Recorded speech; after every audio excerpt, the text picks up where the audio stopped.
Commander Jathik stood on the bridge of the Eternal Vigil, his three eyes scanning the holographic displays that floated before him. The massive warship hung in the darkness of space, silent and watchful. For 200 years, the Galactic Council had maintained this position. For 200 years, they had guarded the line. The line was not visible to the naked eye. It was simply a boundary in space, marked by satellites and monitoring stations. Beyond that invisible wall lay the Sol system, home to a species called humanity.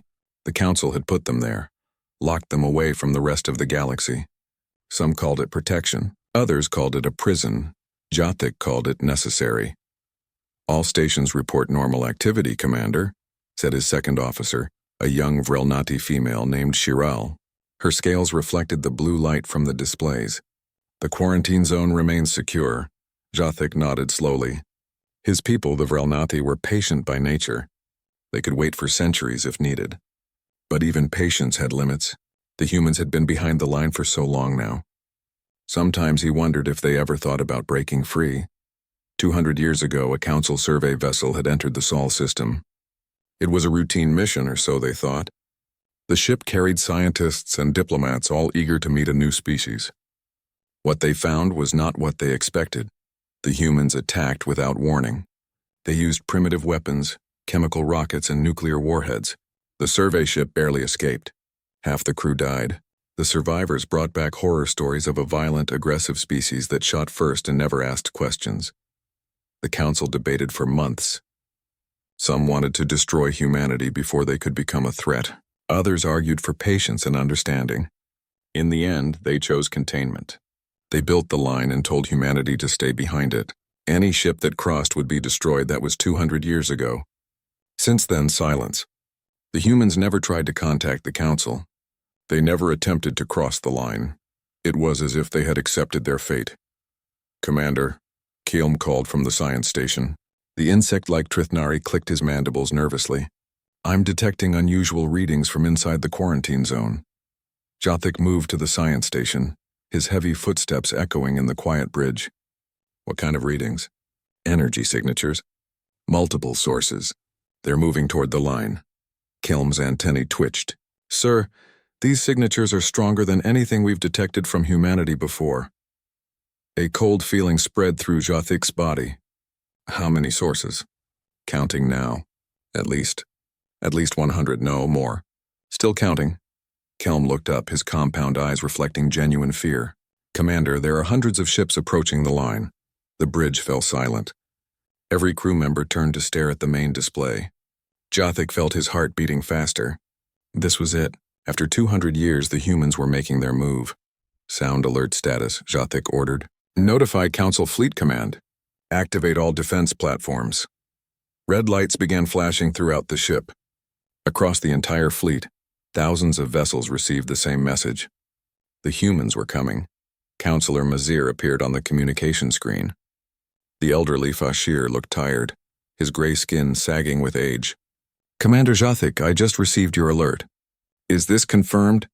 "Yes, Counselor. Human vessels are approaching the line in force. We count at least 300 ships, possibly more." Mazir closed all four of his eyes. "This is what I feared. This is why we kept them contained. They're too aggressive, too unpredictable." He opened his eyes again. "You have authorization to use necessary force. Do not let them cross the line." The communication ended. Jathik stared at the empty screen for a moment. Use necessary force. That meant war. That meant killing. "Sir, the human ships are still approaching," Shiral reported. "They're not slowing down." "Broadcast on all frequencies," Jathik ordered. "Tell them to stop immediately or we will fire." The communications officer, a Helixian with long, flexible fingers, worked quickly. "Broadcasting now, sir. All known human frequencies." They waited. The seconds felt like hours. The human ships continued forward, now less than 1 million kilometers from the line. "Any response?" Jathik asked. "Nothing, Commander. They're ignoring our warnings." Jathik's mind raced. If they crossed the line, he would have to fire. If he fired, thousands would die. But if he let them through, what message would that send? That the Council was weak? That containment meant nothing. "Fleet Formation Delta," he commanded. "All ships, battle positions. Charge weapons." Across the void, the Council fleet moved into position. 2,000 warships, the pride of 12 different species, formed a wall of steel and energy, their weapons powered up, ready to unleash destruction. The human ships crossed the line. They've breached the quarantine zone, Shirel shouted. Commander, what are your orders? Jothic opened his mouth to give the order to fire. But something stopped him. The human ships were not attacking. They were simply moving forward, steady and purposeful. There was no aggression in their formation. They looked almost peaceful. Incoming transmission, the communications officer announced. It's from the human fleet. Sir, they're speaking in Galactic Standard. Jothic's blood ran cold. Galactic Standard. That was impossible. Humans had been isolated for 200 years. How could they know the common language of the Council? Put it through, a voice filled the bridge. It was human, speaking with careful precision.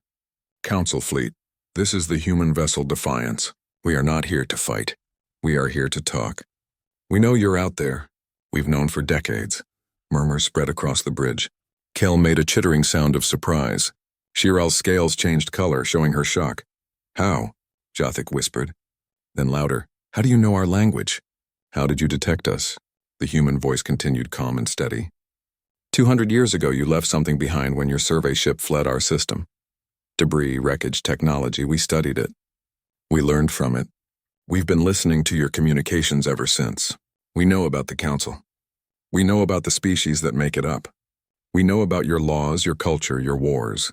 Jothic felt dizzy. The humans had been watching them. Learning. All this time, the Council thought they were in control, thought they were the ones doing the observing. But the humans had turned the tables. You have no right to cross the line, Jothic said, trying to sound authoritative. Return to your system immediately. There was a pause. Then laughter. A human laugh, strange and alien to Vrelnathi ears. Commander, we spent 200 years in a cage. We're done asking for permission. We're claiming our right to the stars. Stand aside or don't, but we're not going back. More ships appeared on the sensors. Not hundreds, thousands. They had been hiding using some kind of camouflage technology the Council couldn't detect. Kelm stared at his instruments in disbelief. Commander, I'm reading over 3,000 human vessels now. Where do they all come from? Jothic didn't answer. He was watching the main display, watching the human fleet spread out before him like a vast net. They had played the Council perfectly. They had appeared weak, isolated, contained.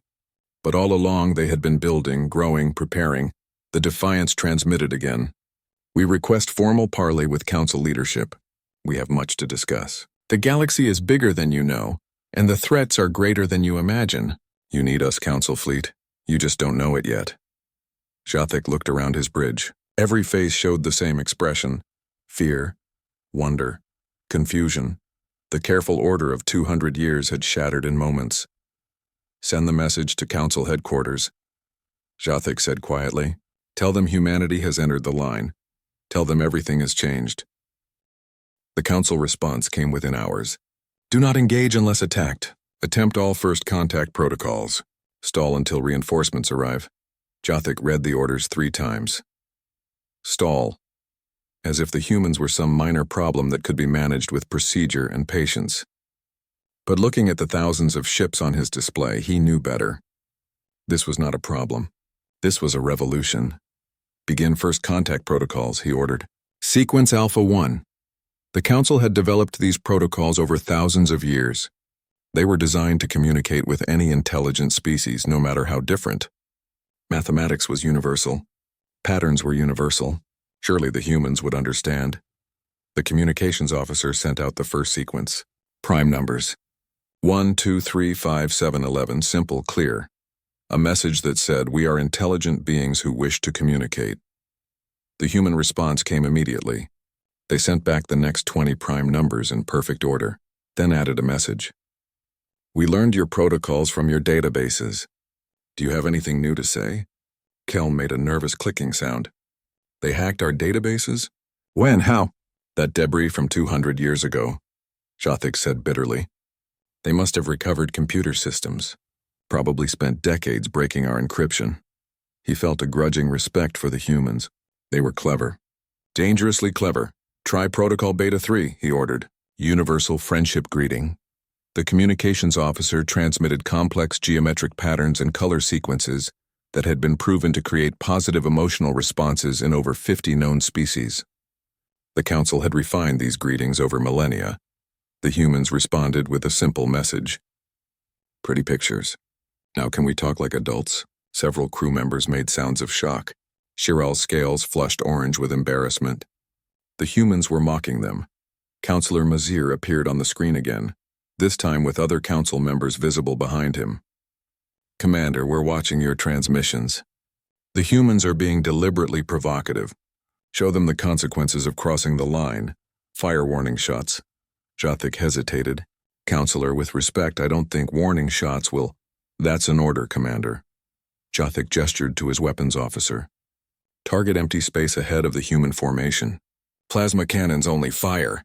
Blue bolts of superheated plasma shot across the void. Each shot contained enough energy to vaporize a small moon. They streaked toward the human ships calculated to pass just ahead of their formation. But the shots never made it past the human fleet. Point defense systems, small and precise, intercepted every single plasma bolt. The shots exploded harmlessly in space, creating brief flowers of light that faded quickly. They stopped our warning shots, the weapons officer said, his voice shaking. Sir, those systems are incredibly precise. Better than anything we have.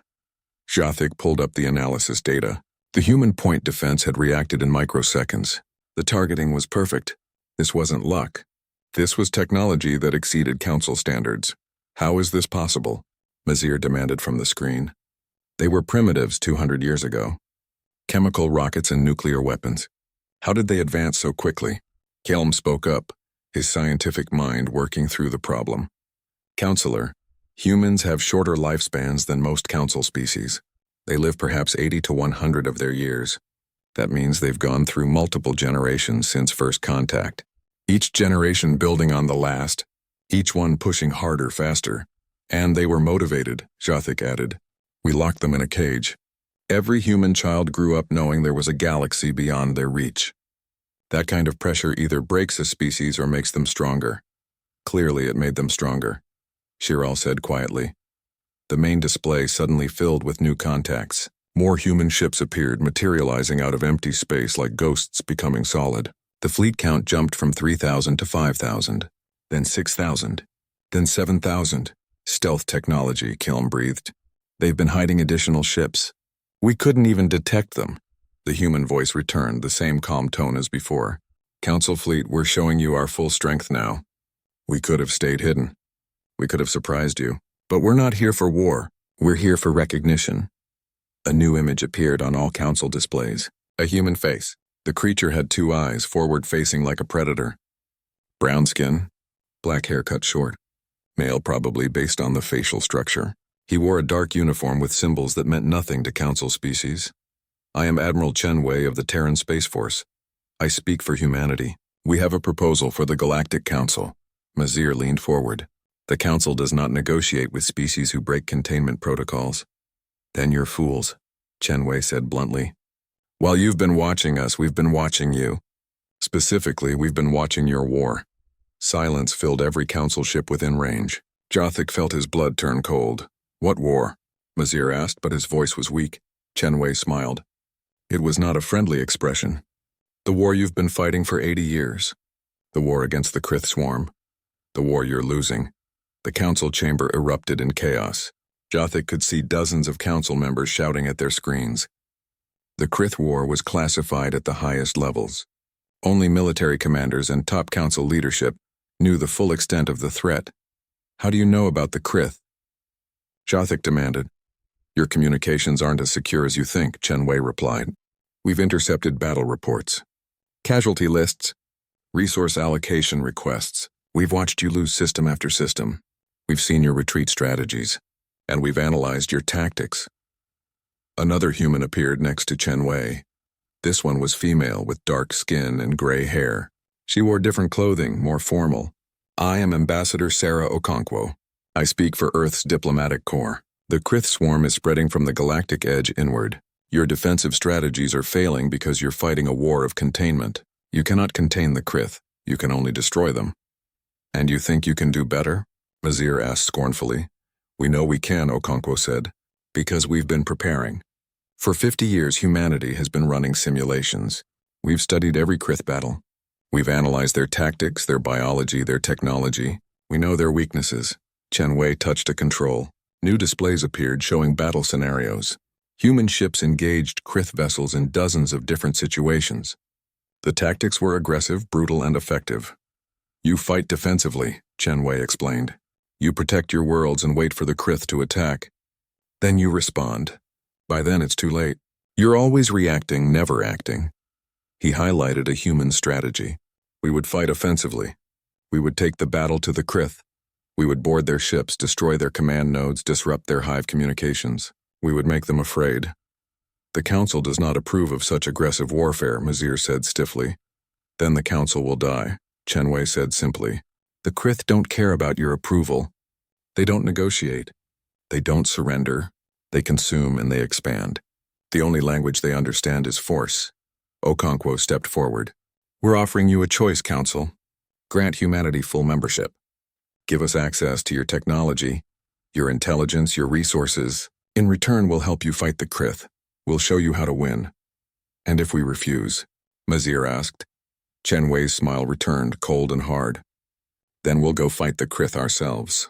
We'll prove our worth by saving the worlds you can't. And when we've pushed the Krith back, when we've done what you couldn't do in 80 years, we'll return. And then we'll have this conversation again. But by then you won't be negotiating from strength. You'll be begging for our help. Jathik watched the council members on his screen. They were angry, frightened, and desperate all at once. The humans had backed them into a corner. Accept them as equals or be humiliated by watching them succeed where the council had failed. This is blackmail, Mazir said. This is reality, Okonkwo replied gently. We're not your enemies, Council. We could have been. We had every reason to hate you after 200 years of imprisonment. But we learned something during those years. We learned patience. We learned to think long-term. And we learned that the galaxy is too dangerous for any species to face alone. Chen Wei nodded. We need each other.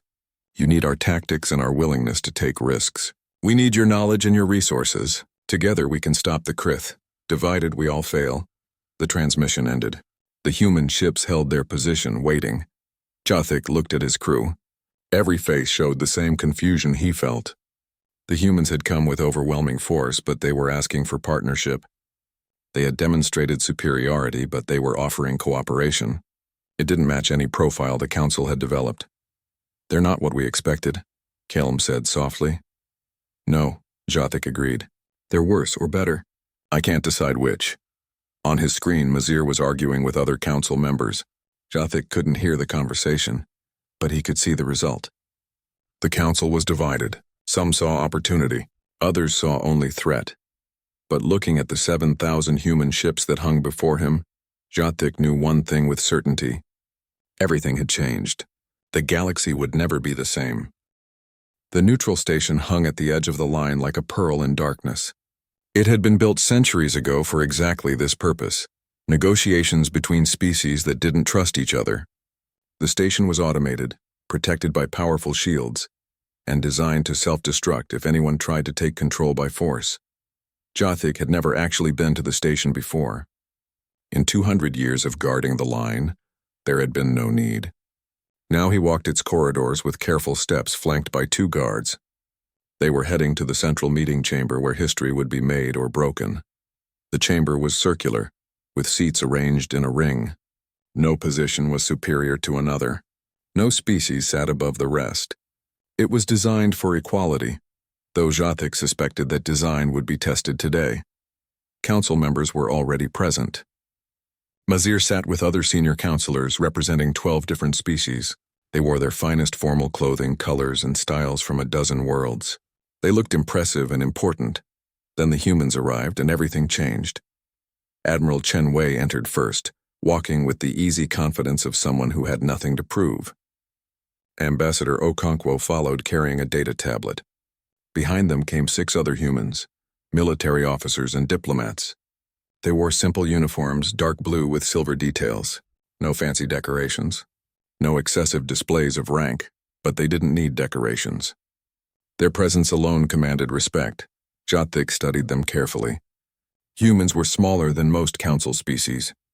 They had only 2 arms, 2 legs, 2 eyes. Physically, they seemed unremarkable, but there was something in the way they moved.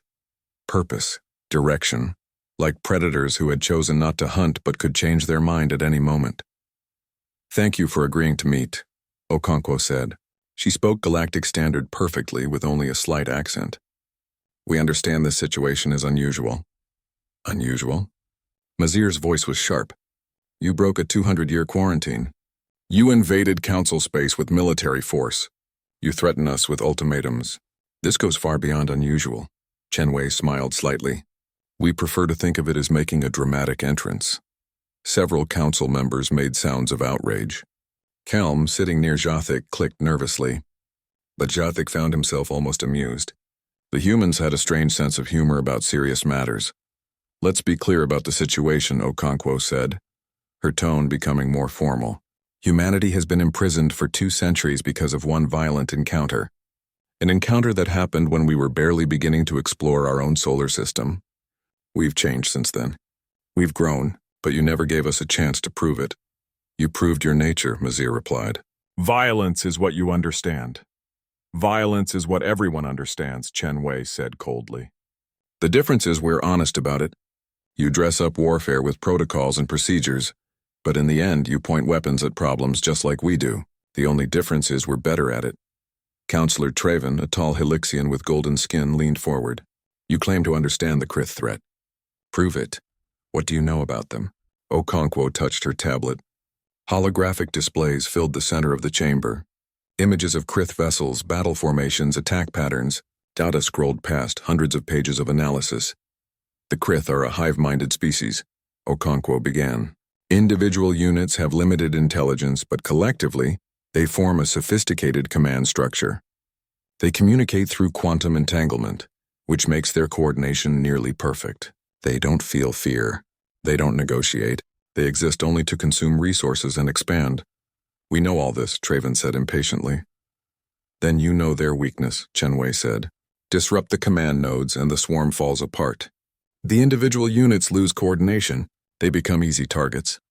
"We've tried attacking command nodes," Jathik said. "They're too well protected. We lose dozens of ships trying to break through their defenses." "Because you attack from outside," Chenwei replied. "You use long-range weapons trying to break through their shields. We would board them." The chamber fell silent. Boarding actions were considered barbaric, a tactic from primitive times. Modern warfare was conducted at distance with energy weapons and missiles. The idea of actually entering an enemy ship was almost unthinkable. "You can't be serious," Mazir said. "We're completely serious," Chenwei said. "Small teams, heavily armed, using stealth insertion. Get inside their shields, fight through their corridors, destroy the command nodes from within. It's dangerous. Many will die. But it works. How do you know it will work?" Kelm asked, his scientific curiosity overcoming his fear. Okonkwo smiled. "We've tested it. Not against the Krith, obviously, but against simulated Krith defenses. We built mock-ups of their ships based on your battle reports. We trained thousands of Marines in close-quarters combat. We ran scenarios for 30 years. She pulled up new images. Human soldiers in heavy armor, carrying weapons that looked brutal and efficient, training facilities that recreated alien environments, endless drills and exercises. "You prepared for a war you weren't even part of," Traven said, sounding impressed despite himself. "We prepared for the war we knew was coming," Chenwei corrected. "The Krith won't stop at council borders. Eventually they'll reach Seoul. We'd rather face them with allies than alone." Mazir stood up, his 4 hands clenched in anger. "This is what I warned the council about. This is why we kept humanity contained. You're too aggressive, too militaristic. You think only of war and violence." "No," Okonkwo said firmly. "We think of survival. There's a difference. We don't want war, Council. We want peace, but we're willing to fight for it."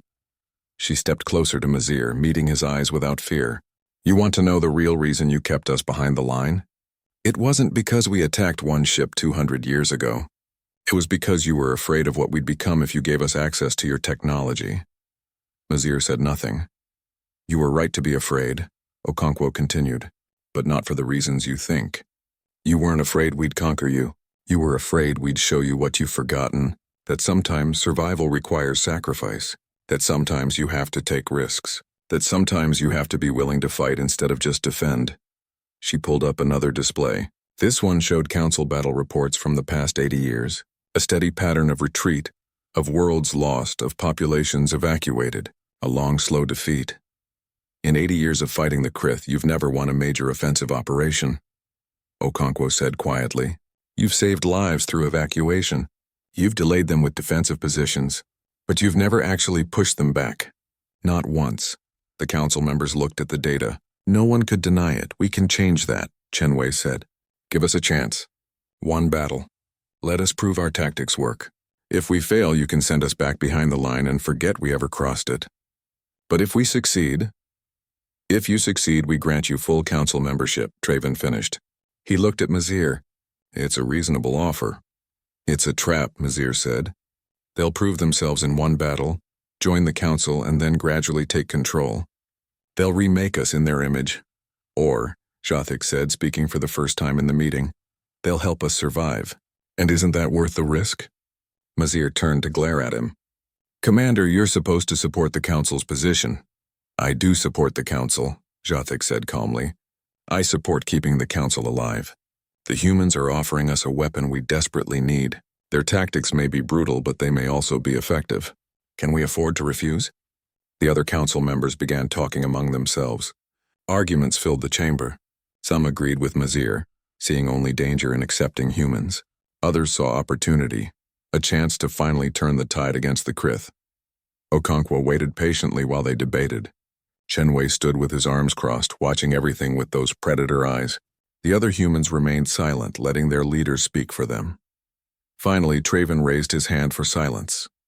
I propose a compromise. We allow humanity to participate in the next defensive operation against the Krith. They will fight alongside council forces. If their tactics prove effective, we will reconsider their membership status. That's barely different from their original proposal, Mazir protested, but it gives us control.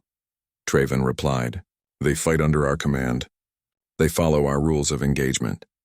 If they prove too aggressive or dangerous, we can end the partnership. Chen Wei and Okonkwo looked at each other. Some silent communication passed between them. Then Okonkwo nodded. We accept, she said. Under one condition. If we prove our worth, the membership vote happens immediately. No delays, no further tests. One battle, one chance, agreed, Traven said. He looked around the chamber. All in favor? Hands were raised. Not all of them. Mazir kept his four hands firmly down, but enough supported the motion. The vote passed. Then it's decided, Traven announced. Humanity will fight alongside the council fleet. May the void have mercy on us all. Jothik watched the humans as they left the chamber. They walked with satisfaction, like hunters who had successfully stalked their prey. But there was something else too, relief. They had genuinely wanted this partnership. For all their strength and confidence, they had been worried the council would refuse. Kelm clicked quietly beside him. Do you think we made the right choice? Jothik thought about that the alarm came during the night shift, 3 days after the negotiation. Jothik was sleeping in his quarters when the emergency lights flooded his room with red illumination. He was on the bridge within 2 minutes, still fastening his uniform. Report, he ordered. Shiral was at her station, her scales pale with stress. Krith swarm, sir. Massive force. They've entered the Terath system, 3 jumps from here. 2 billion civilians on those worlds. Jothik felt ice in his chest. The Terath system was a core council territory. 3 populated planets, dozens of orbital stations. If it fell, millions would die before they could evacuate. Council fleet is scrambling, Shiral continued. Every available ship is being called to defend Terath, including us, and including the human fleet. Status of human forces? Already moving, sir. They began acceleration the moment the alarm sounded. They'll reach Terath before we do. Jothik pulled up the tactical display. The Krith force was enormous, at least 500 vessels, maybe more. The council could bring perhaps 400 ships to the defense. Not good odds, but they'd faced worse. The Eternal Vigil jumped to hyperspace along with the rest of the fleet. The journey would take 6 hours. 6 hours to prepare, 6 hours to wonder if they would live or die. On the bridge, no one spoke. They had all fought the Krith before. They knew what was coming. When they emerged from hyperspace at Terath, the battle had already begun. The humans hadn't waited. The display showed chaos. Krith vessels swarmed around the three planets like insects around rotting fruit. Their ships were organic-looking things grown rather than built. They moved in perfect coordination, never colliding, never confused. The hive mind controlled them all, and fighting through that swarm were the human ships. Jothik had expected the humans to fight from range, using their advanced weapons to pick off Krith vessels. Instead, they fought like madmen. Human ships dove straight into the thickest Krith formations, firing at point-blank range. They rammed Krith vessels when their weapons overheated. They used the destroyed wrecks of enemy ships as shields while they reloaded. "They're going to get themselves killed," Kelm whispered. But they weren't dying, at least not fast enough to matter. For every human ship destroyed, they took down 4 or 5 Krith vessels. The exchange rate was brutal but effective. "Council Fleet, this is Admiral Chen Wei," the transmission came through. "Good timing. We've been keeping them busy, but there's too many. We need your heavy firepower on the command ships." Jothik pulled up the tactical analysis. The humans had identified the Krith command vessels. There were 3 of them. Massive bioships that coordinated entire sections of the swarm. Destroying them was the key to victory. It always had been, but they were too well protected, surrounded by hundreds of smaller Krith ships. "Admiral Chen, those vessels are behind defensive screens we can't penetrate," Jothik replied. "We'll get you through," Chen Wei said. "Follow our lead. And Commander? This is going to get rough. Tell your crew to hold on." What followed was the most insane combat maneuver Jothik had ever witnessed. The human fleet formed a wedge with their heaviest ships at the point. They accelerated directly at the Krith defensive screen, absorbing terrible damage. Ships exploded. Hulls were torn apart, but the wedge didn't break. They smashed through the Krith lines like a spear through flesh. "All ships follow the human wedge," Jothik ordered. "Pour fire into the command ships."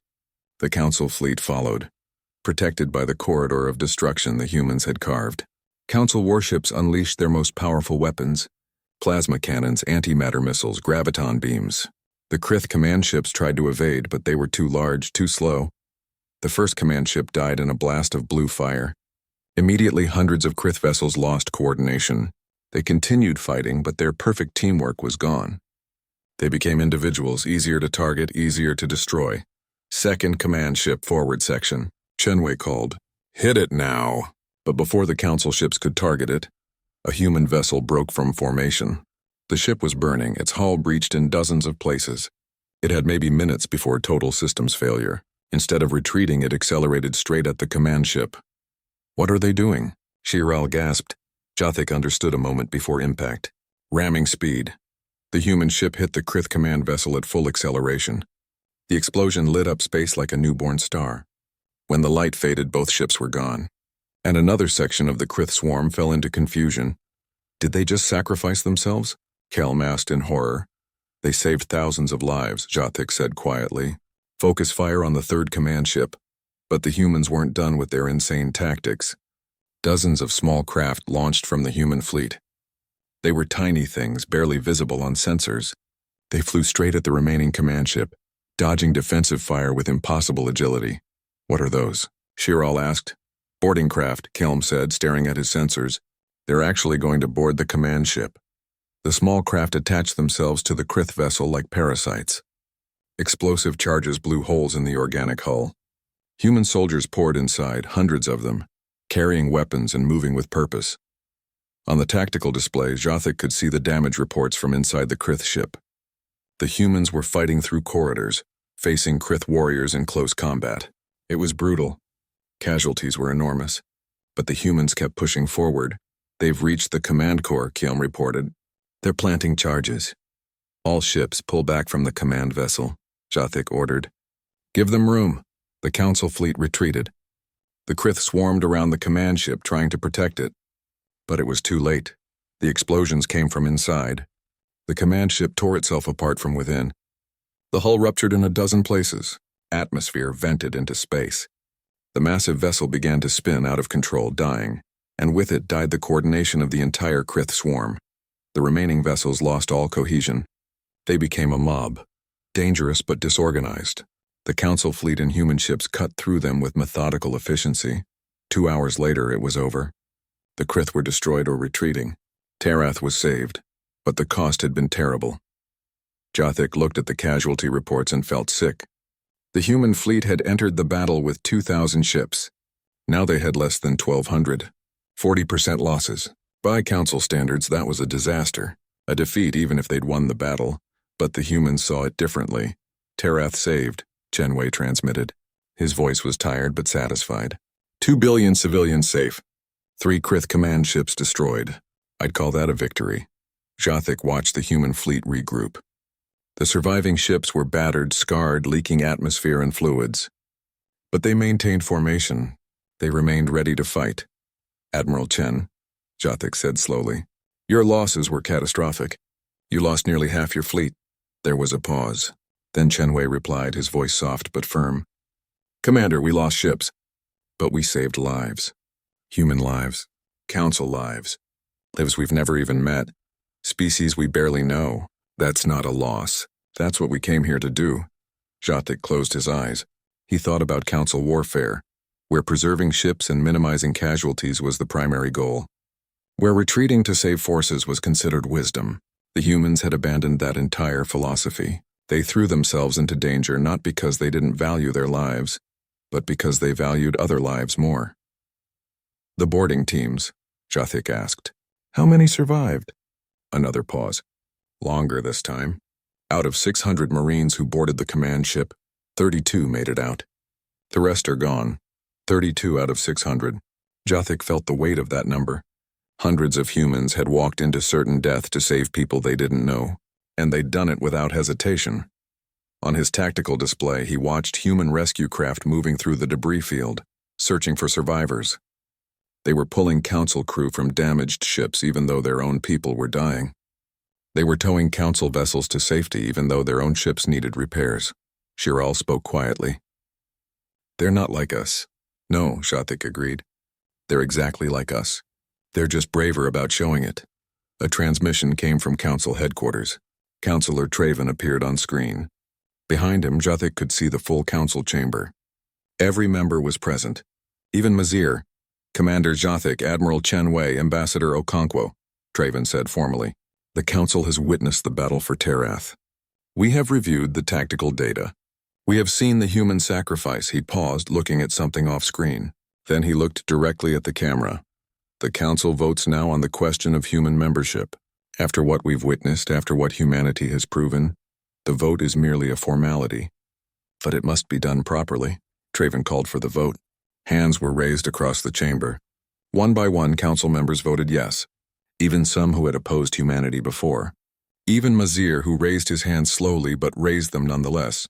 The vote is unanimous, Traven announced. Humanity is granted full membership in the Galactic Council. Welcome, humans. Welcome to the stars you fought so hard to reach. On the human flagship Defiance, Admiral Chenwei stood silently. The memorial took place in space near where the line had once been drawn. Thousands of ships gathered, human and council vessels side by side. They floated in the darkness together, united in grief and respect.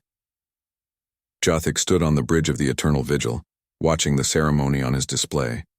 Human bodies were being released into space, each one in a sealed container marked with their name and rank. Traditional burial, Admiral Chen had explained, giving their dead to the stars they had fought to reach.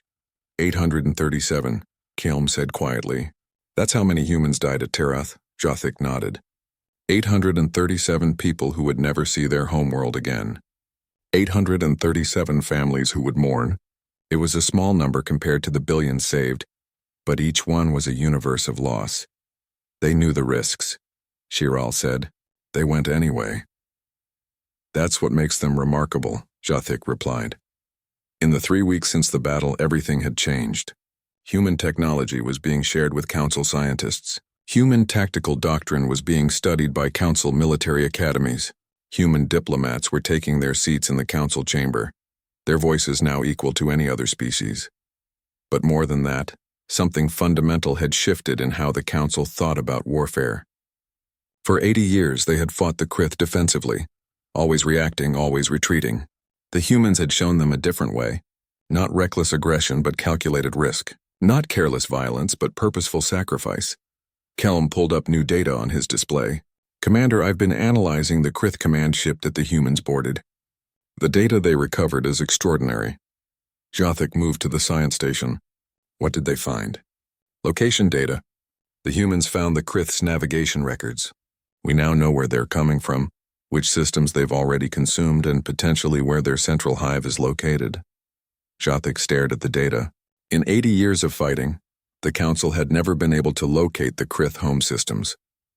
They had tried, desperately, but the Krith never left survivors who could provide that information. The humans had found it in one battle by doing what the Council considered impossible. They had gone inside a Krith ship and taken what they needed. This changes everything, Jothik said. With this information, we can plan offensive operations. Real offensives, not just defensive holding actions. The humans are already planning, Kelm said. Ambassador Okonkwo has proposed a joint task force. Human tactics combined with Council firepower. They're calling it Operation Lighthouse. Lighthouse? Human metaphor, Kelm explained. A light that guides ships home. They want to push the Krith back so far that Council worlds will be safe. A light in the darkness, Jothik considered that. For 80 years, the Council had been losing ground. Now for the first time they were talking about taking it back. Not just surviving, but winning. A transmission request came from the Council chamber. Jothik accepted it. Councillor Mazir appeared on screen, looking older than usual. The battle had aged him. Commander Jothik, Mazir said formally, I wanted to speak with you privately before the Council makes its announcement. Of course, Councillor. Mazir was quiet for a moment, his four hands clasped together. I was wrong about humanity. I spent 200 years convinced they were a threat. I fought against their inclusion. I believed containment was the only safe option. He looked directly at Jothik. I watched them die at Terath. I watched them sacrifice themselves for people they'd never met. And I realized something. I wasn't afraid of what humanity would do to us.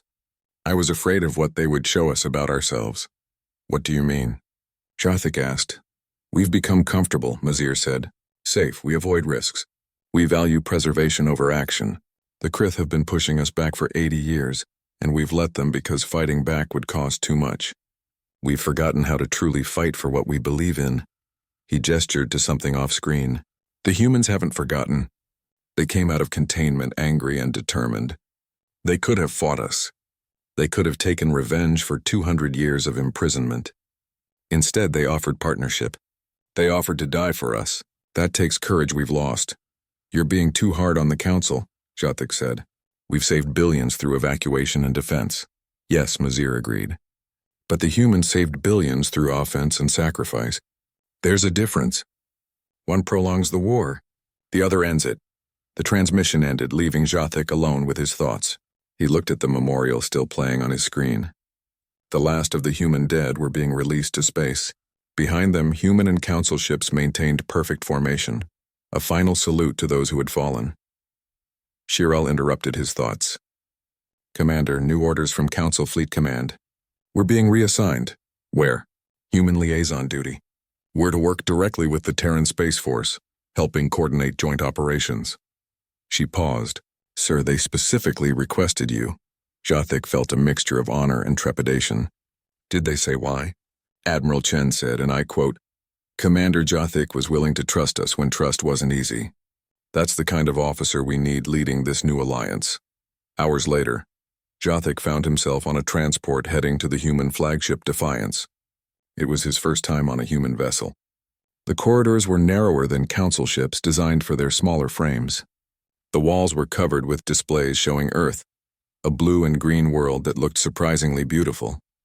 Admiral Chenwei met him in the conference room. The human looked tired but determined. Next to him was Ambassador Okonkwo and several other officers Jothik didn't recognize. Commander Jothik, Chen said, extending his hand in the human greeting. Thank you for agreeing to work with us. Jothik took the hand, trying to match the firm grip. The honor is mine, Admiral. Your people proved themselves at Terath. We proved we're willing to die, Chen said. Now we need to prove we can live. The war against the Krith isn't over. It's just beginning. Okonkwo activated a holographic display. It showed the galaxy, with Krith-controlled systems marked in red. There were too many red marks. But now there were also blue marks showing a proposed offensive route. Operation Lighthouse, she explained. We're not just going to push the Krith back. We're going to destroy their ability to wage war.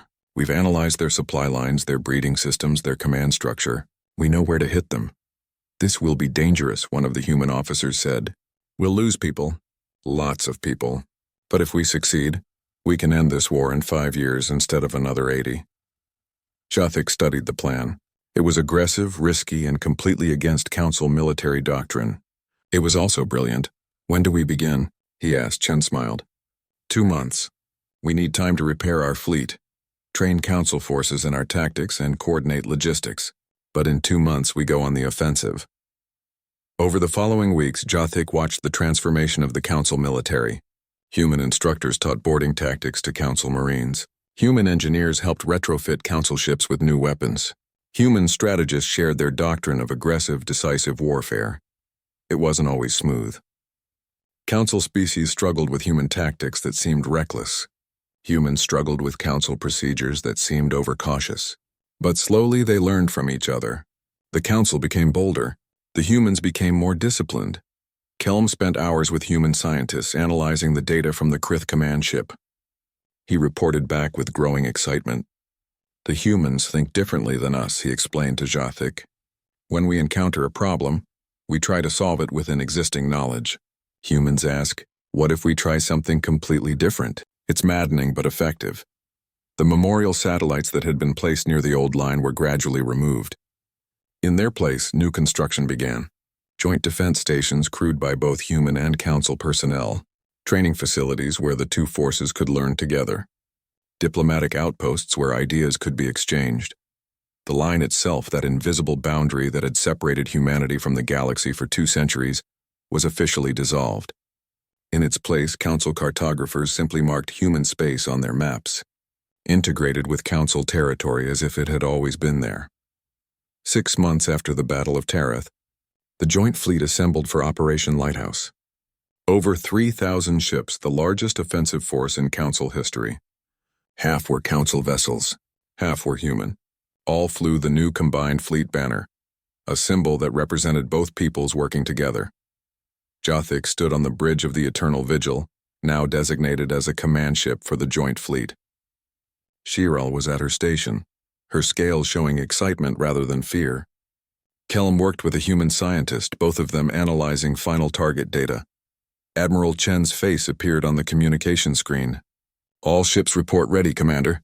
We're waiting on your order." It was a small gesture giving Jothik the honor of starting the operation, but it meant something. It meant the humans saw the Council as true partners, not just followers. "All ships," Jothik said clearly. "Execute Operation Lighthouse. Take us to the Krith home systems. It's time to end this war." The fleet jumped to hyperspace, thousands of ships moving as one. Human and Council, different but united, heading toward a